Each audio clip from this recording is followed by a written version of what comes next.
I remember my childhood as a time of contrasts. While most kids complained about their parents working too much, I had to listen to my mom's daily litany about how she hated her job.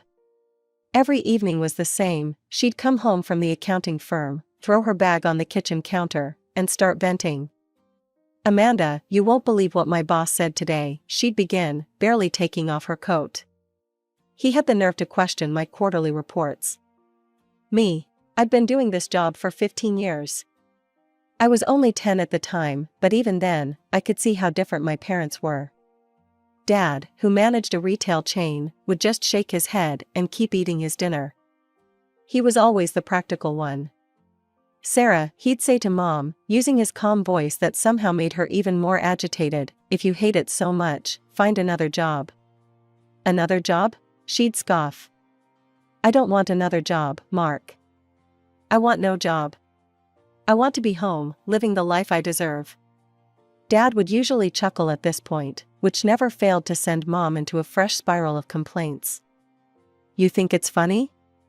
You think it's amusing that your wife is miserable?" I learned to tune out these conversations, focusing instead on whatever book I was reading or homework I had to finish. But everything changed when we got that call about Uncle Jerry.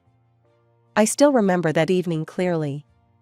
Dad was unusually quiet during dinner, and Mom was going through her usual routine of complaints when he finally interrupted her. "Jerry died," he said simply, putting down his fork. Mom stopped mid-sentence. "Your Uncle Jerry?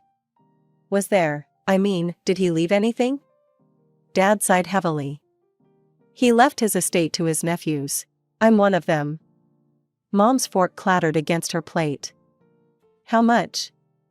$200,000. The silence that followed was deafening. I watched my mother's face transform, the perpetual frown lines smoothed out, her eyes widened, and a smile I'd never seen before spread across her face. "Mark," she whispered, reaching across the table to grab his hand, "do you know what this means? We could buy that vacation house I've been talking about, or—" "No," Dad cut her off firmly. "Remember all those times you said you wanted to be free? Well, here's our chance. I'm going to start my own business." "A business?" Mom's voice rose an octave. "But Mark—" "A courier company," he continued as if she hadn't spoken. "I'd been researching it for years. With this capital, we could make it work. You could quit your job and help me run it. We'd be our own bosses." Mom's face went through a series of expressions: disappointment, calculation, and finally, resignation mixed with hope. "Fine," she said eventually. "But I get to be the accountant. And when we start making money, I want nice things, Mark. Real nice things." Dad smiled and squeezed her hand. "Deal." The first 3 years were tough. Dad worked crazy hours getting his courier company off the ground, while Mom handled the books. I spent a lot of time at the office after school, watching them build something from nothing. Despite the long hours, there was an energy in the air, a sense of possibility that made even the difficult days feel worthwhile. Then, almost exactly 3 years in, everything changed. The business started turning real profit, and suddenly we were living a completely different life. We moved from our modest house to a fancy new place in the expensive part of town. Dad bought 2 Mercedes for himself and Mom. But the biggest change wasn't in our surroundings, it was in my mother. "I'm done," she announced one morning over breakfast. "Mark, I'm quitting the company. I don't want to work anymore." Dad just nodded, like he'd been expecting this. "Okay, honey. We can hire another accountant." I nearly choked on my cereal. "Just like that?" "Just like that," Mom smiled, already scrolling through her phone. "Oh look, Melissa just got back from Paris. I should call her." Melissa was one of Mom's new friends, all wealthy businesswomen who spent their days shopping and planning their next vacation. Her old friends, the ones who'd been around when we were normal, started disappearing from her life one by one. While Mom was reinventing herself, I started spending more time with Dad at the office. I tried to learn about the business, thinking maybe I'd take over someday, but my heart wasn't in it.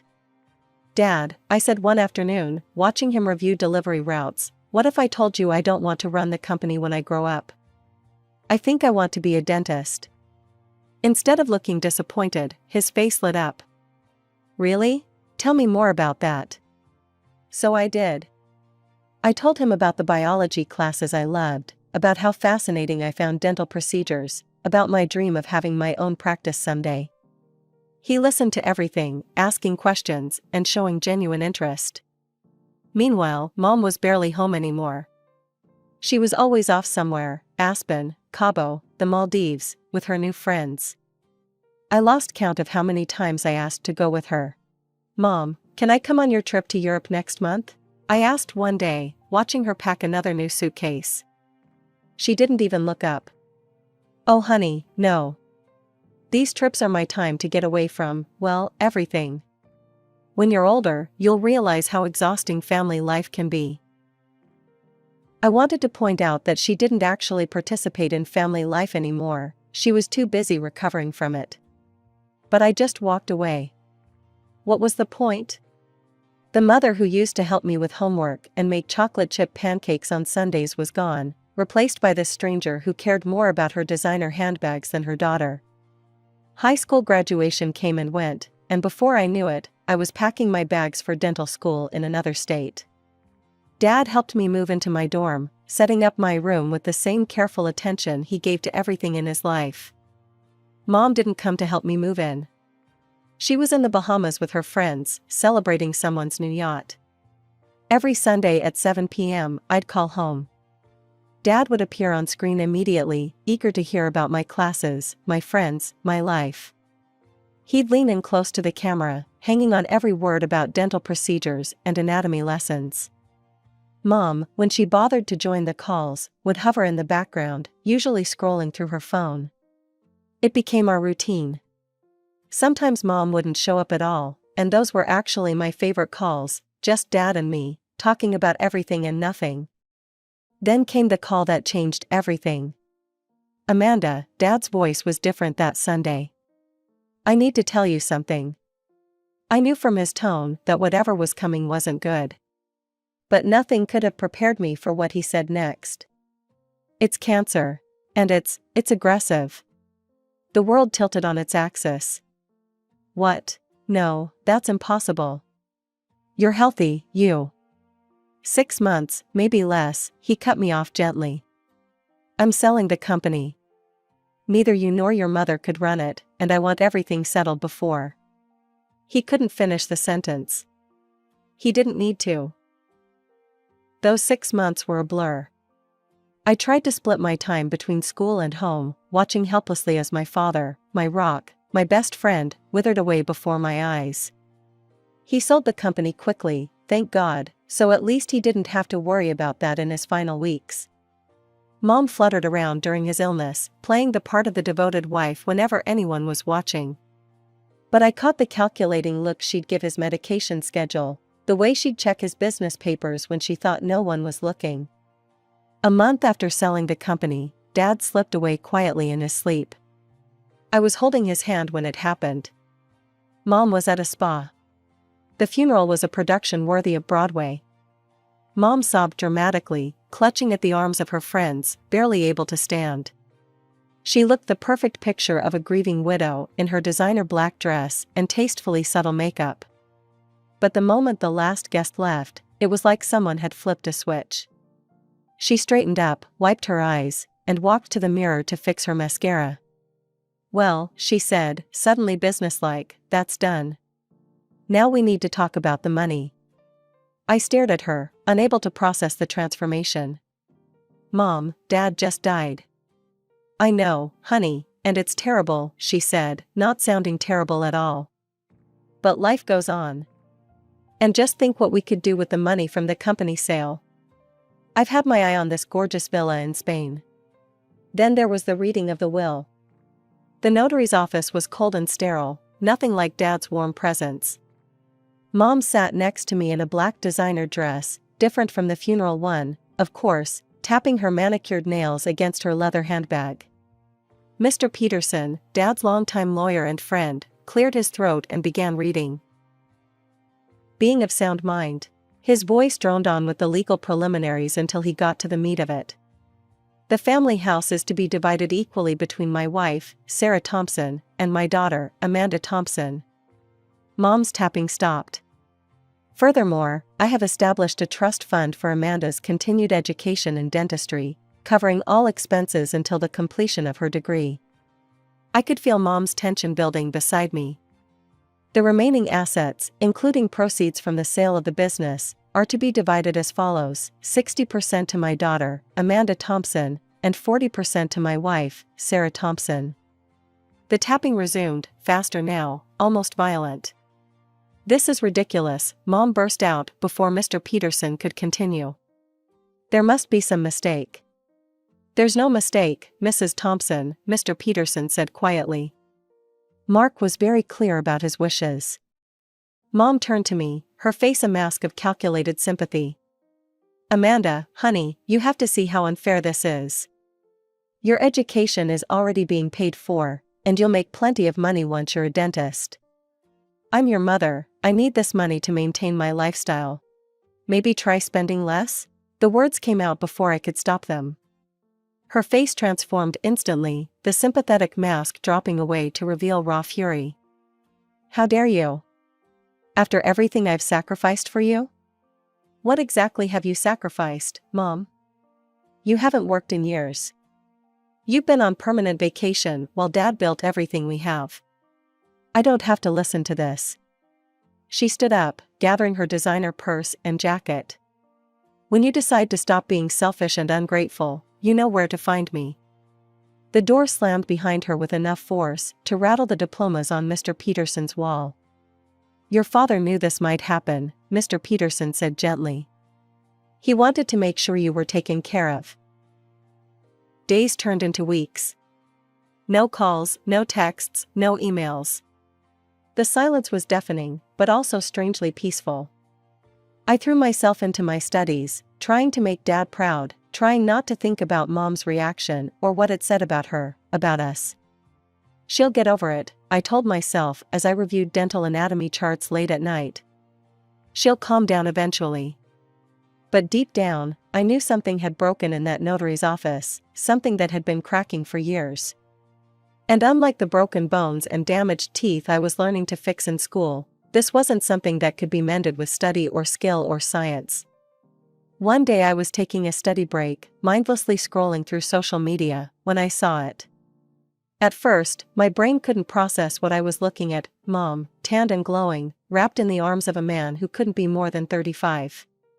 The caption beneath the photo stopped my heart: "Finally married to my soulmate. Newlyweds, love wins." My phone slipped from my numb fingers. Married? Without telling me? I tried calling her immediately, my hands shaking so badly I could barely hit the right numbers. Straight to voicemail, of course. That night, I couldn't sleep. The image of them together kept playing in my head, along with 1,000 questions. By morning, I'd made up my mind. I packed a small bag and caught the first flight home. The house looked exactly the same as when I'd left it after the funeral, Dad's rosebushes still perfectly trimmed, his favorite chair visible through the living room window. The only difference was the shiny red Porsche in the driveway that definitely hadn't been there before. Mom opened the door wearing a silk robe I'd never seen before. Her surprised expression quickly turned to anger. "Amanda, what are you doing here?" Her voice was ice cold. "I saw your post," I managed to say. "You got married?" "No one invited you here," she snapped, but before she could close the door, a man appeared behind her, the one from the photo. Up close, he looked even younger. "Babe, who is it?" he asked, wrapping an arm around her waist. "Nobody important," Mom replied. "Just my daughter who doesn't know how to call before showing up." I felt like I'd been slapped. "Your daughter who didn't even know you got married?" "My personal life is none of your business," she said, lifting her chin defiantly. "None of my... Mom, Dad's only been gone 3 months." She laughed then, a harsh sound that held no humor. "Oh, sweetie, Brad and I have known each other for years. why do you think I took all those solo vacations? Those trips were boring. Brad made them very interesting, didn't you, darling? He smirked, pulling her closer. I felt sick. How could you do this to Dad? My voice was barely a whisper. Your father was boring, she shot back. Always work, work, work. Brad knows how to have fun. Now, I suggest you leave before I call the police. This is my house now, and you're not welcome here. This is half my house, I reminded her. Dad left it to both of us. Get out, she screamed, her composed facade cracking. Get out of my house. Go back to your precious studies and your perfect little life that your father bought you. I backed away, tears blurring my vision. The last thing I saw before the door slammed was Brad pulling Mom into a kiss, both of them laughing. I made it to my rental car before the sobs came. All those trips, all those times she said she needed breaks from the family. How long had she been living this double life? How long had she been betraying Dad, betraying all of us? Another month has passed. I was in the middle of a dental anatomy class when my phone buzzed. Mrs. Jenkins, our old neighbor who'd lived next door for 15 years, was calling. Odd, she never called. Amanda, honey, her voice was hesitant. I thought you should know, there are moving trucks at your house. Your mother is selling it. The words didn't make sense at first. That's impossible. The house is half mine. Well, there's a sold sign in the yard, and they're clearing everything out. My hands were shaking as I dialed Mom's number, expecting the usual silence. To my surprise, she answered on the first ring. Well, if it isn't my studious daughter. Her voice dripped with sarcasm. Mom, what's this about selling the house? She laughed, a sound that sent chills down my spine. Oh, that. Yes, Brad and I got a fantastic price for it. We're moving to Mexico, the weather's so much better there. You can't sell the house, I said, trying to keep my voice steady. It's half mine.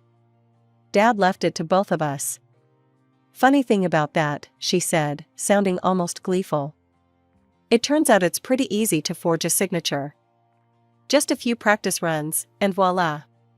The house is sold. The world tilted sideways. You forged my signature? Mom, that's fraud. That's a crime. Oh please, she scoffed. If you hadn't been so selfish with your father's money, I wouldn't have had to do this. Brad and I deserve to enjoy life. Speaking of which, I just bought him the most gorgeous Jaguar. He's so happy with it. He's happy with your money, Mom. That's all he cares about. You little brat, she spat.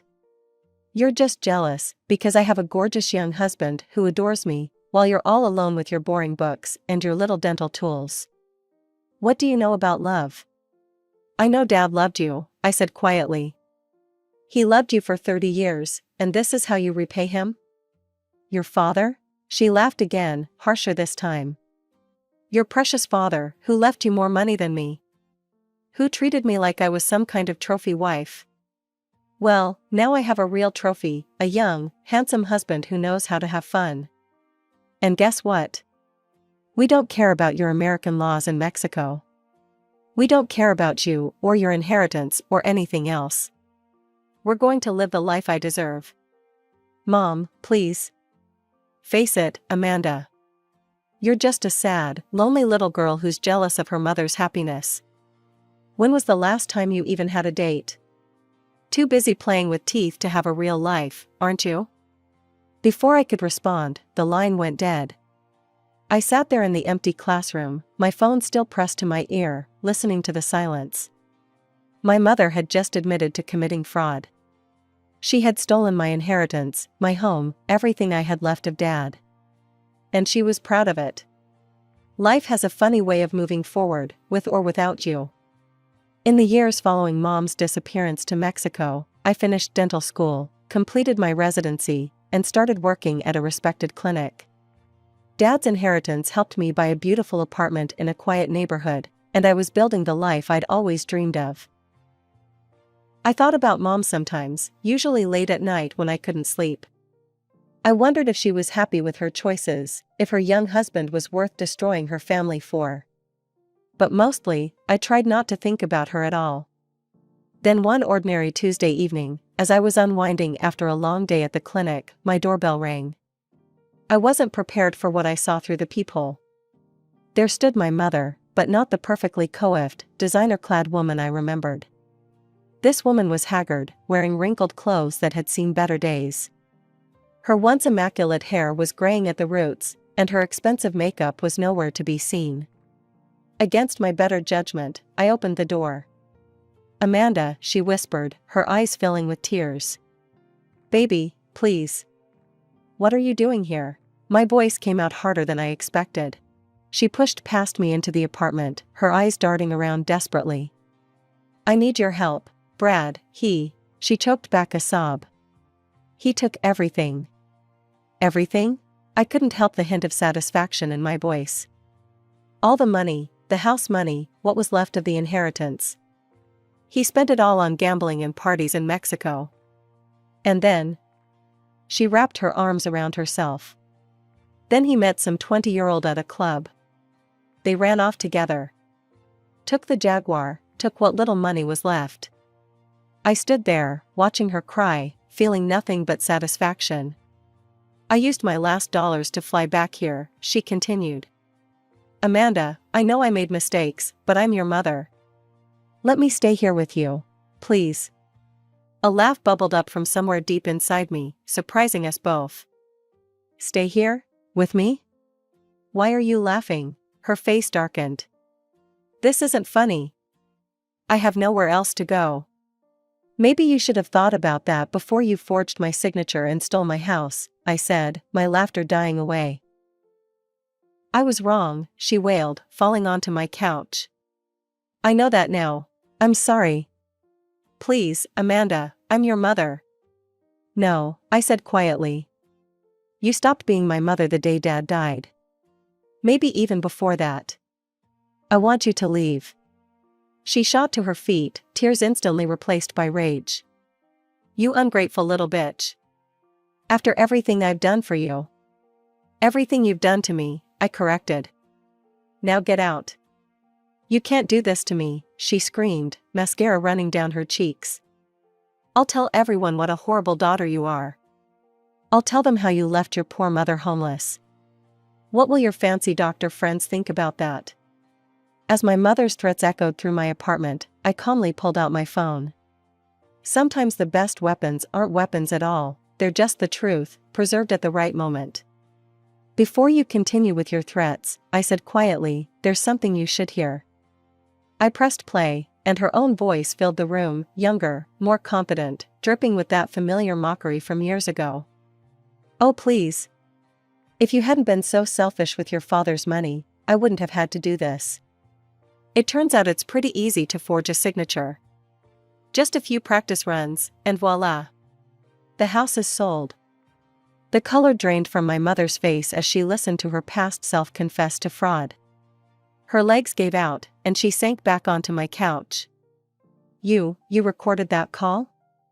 "Dad taught me to always be prepared," I said, stopping the playback. "He also taught me about consequences, something you never seem to understand." "You wouldn't," she whispered, but the uncertainty in her voice was clear. "Wouldn't I? Fraud is a federal crime, Mom. Forging documents for financial gain? That's years in prison. I'm sure the police would be very interested in this recording." She stared at me, and for the first time I saw real fear in her eyes. Not manipulation, not calculation, genuine fear. "I'll leave," she said quickly. "I'll go. Just, don't." "Don't what? Turn you in? Like you were just threatening to turn everyone against me?" I leaned closer. "Here's what's going to happen. You're going to walk out that door, and you're never going to contact me again. No calls, no visits, no messages through friends. If I ever hear from you again, this recording goes straight to the FBI." She stood on shaky legs, clutching her worn purse to her chest. At the door, she turned back one last time. "Amanda, I'm still your mother." "No," I said softly. "You're just a woman who gave birth to me. My mother died a long time ago, probably around the time she started cheating on my father at those resorts." She flinched as if I'd slapped her, then hurried out the door. I stood there for a long time after she left, listening to the silence of my apartment.